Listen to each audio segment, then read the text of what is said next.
Good morning বন্ধুরা, তোমরা কেমন আছো? আশা করি খুব ভালো আছো। প্রতিদিনকার মতো আজকেও তোমাদের কাছে রেসিপি নিয়ে হাজির হলাম।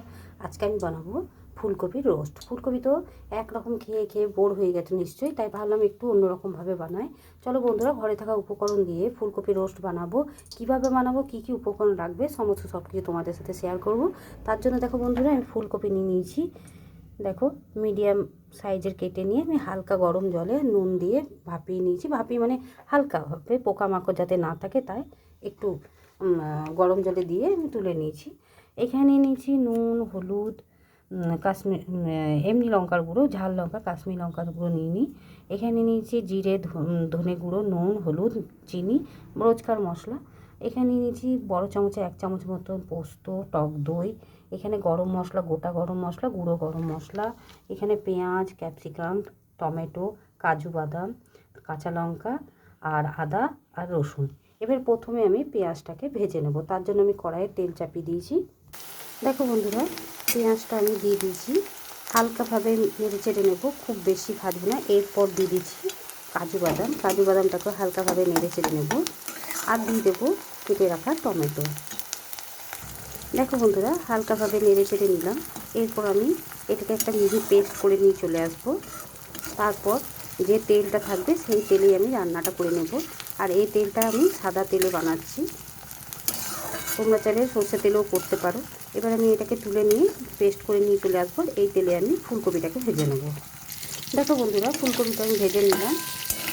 একদম হালকা কালার এলো, আর হলুদ টলুদ কিছু দিইনি। এইভাবে ভেজে নিতে হবে। এবার আমি তুলে নেব একটা জায়গায়। আর আমি সমস্ত পেঁয়াজ, কাজু বাদাম আমি পেস্ট করে নিয়েছি।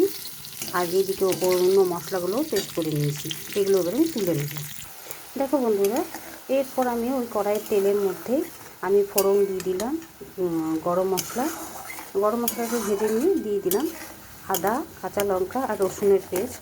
এবারে আমি একটু ভালো করে কষিয়ে নেব যাতে একটু কাঁচা গন্ধ না থাকে। আগে আদা, কাঁচা লঙ্কা আর রসুনের পেস্টটাকে ভালো করে আমি একটু কষিয়ে নেব। দেখো বন্ধুরা, আদা, কাঁচা লঙ্কা আর রসুনের যে পেস্ট করেছিলাম সেটা তো খুব ভালো মতন ভাজা হয়ে গেছে, কারণ দেখো কড়াইয়ের তলায় লেগে যাচ্ছে। এরপর দিয়ে দেবো সমস্ত গুঁড়ো মশলাগুলো, ধনে, জিরে, লঙ্কার গুঁড়ো, চিনি আর হলুদের গুঁড়ো। আর দিয়ে দেবো সামান্য পরিমাণে জল, যাতে তলায় না লেগে যায়। এবারে আমি এই মশলাগুলো দিয়েও খুব ভালো করে কষিয়ে নেব। দেখো বন্ধুরা, মশলাটা ভালো মতন কষানো হয়ে গেছে। এরপর দিয়ে দিলাম কাজু বাদাম আর পেঁয়াজের যে পেস্টটা ছিল। আর আমি পোস্তটা বাটতে ভুলে গেছিলাম, একসাথে আমি পরে বেটে নিয়েছি আলাদা, পোস্তটাও দিয়ে দিলাম ওর সাথে। এবার আমি খুব ভালো করে কষিয়ে নেব। দেখো বন্ধুরা, আমি পেঁয়াজ আর কাজু পেস্টটা আমি দিয়ে বেশ কিছুক্ষণ কষিয়ে নিলাম। ভালো মতো সমস্ত মশলা কষানো হয়ে গেছে। এরপর দিয়ে দেবো আমি টক দই। আর দিয়ে দেবো সামান্য পরিমাণে জল, বাটিটা ধুয়ে দিয়ে টক দইটা দিয়ে আমি কিছুক্ষণ কষিয়ে নেব। আর দিয়ে দিলাম কেটে রাখা ক্যাপসিকাম। দইয়ের সাথে সাথে ক্যাপসিকামটাও দিয়ে দিলাম, তাহলে একসাথে কষানো হয়ে যাবে, এটাও একটু নরম হয়ে যাবে। এইভাবে আমি কিছুক্ষণ খুব ভালো করে কষিয়ে নেব। তারপর আমি ফুলকপিগুলো দিব। তোমরা চাইলে হলুদটা নাও দিতে পারো, স্কিপ করতে পারো। যদি সাদা রঙটা চাও তাহলে হলুদটা স্কিপ করে যাবে। এভাবে আমি একটু ভালো করে কষিয়ে নিয়ে ফুলকপিটা দিয়ে দেবো। তোমরা অতি অবশ্যই বাড়িতে একবার আমার মতো করে ফুলকপি রোস্ট বানিয়ে খেয়ে দেখবে, তারপর আমাকে কমেন্ট করে জানাবে যে কেমন হয়েছে। এবার আমি একটু কষিয়ে নিই খুব ভালো করে। দেখো বন্ধুরা, খুব ভালো মতন কষানো হয়ে গেছে, দেখেই বুঝতে পারছো ওপর থেকে তেলগুলো ভেসে ভেসে আসছে। এই সময় আমি দিয়ে দেবো ফুলকপি।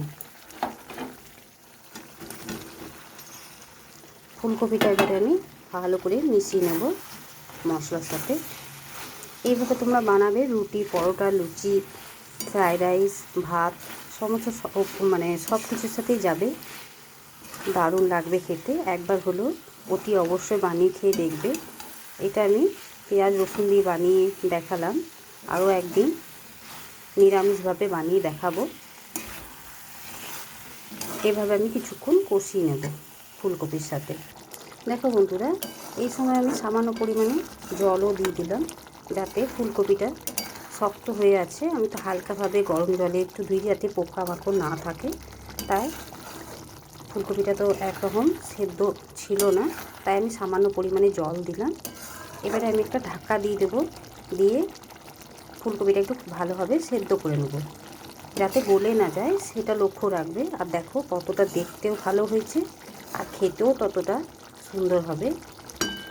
কেমন লাগছে অতি অবশ্যই কমেন্ট করে জানাবে। এর উপরে আমি সামান্য পরিমাণে গরম মশলা ছড়িয়ে দিলাম, তোমরা চাইলে একটু ঘিও দিতে পারো। এবারে আমি ঢাকা দিয়ে দেবো। দেখো বন্ধুরা, আমার রেসিপিটা তৈরি হয়ে গেল। এবার আমি একটা অন্য জায়গায় ঢেলে নেব। দেখো ফুলকপিগুলো সেদ্ধ হয়েছে, অথচ গোটা গোটাও আছে। এবার আমি একটা অন্য জায়গায় ঢেলে নিয়ে তারপর তোমাদের কাছে ফিরে আসছি। দেখো বন্ধুরা, আমার ফুলকপি রোস্ট তৈরি হয়ে গেল একদম অতি সহজে ঘরে থাকা উপকরণ দিয়ে। কেমন লাগলো অতি অবশ্যই কমেন্ট করে জানাবে, আর একবার হলেও বাড়িতে বানিয়ে খেয়ে দেখবে। আজকের মতো এতটুকুই, কালকে আবার অন্য কোনো রেসিপি নিয়ে হাজির হব। সুস্থ থেকো, ভালো থেকো, তোমরা আমার বন্ধু হয়ে পাশে থেকো।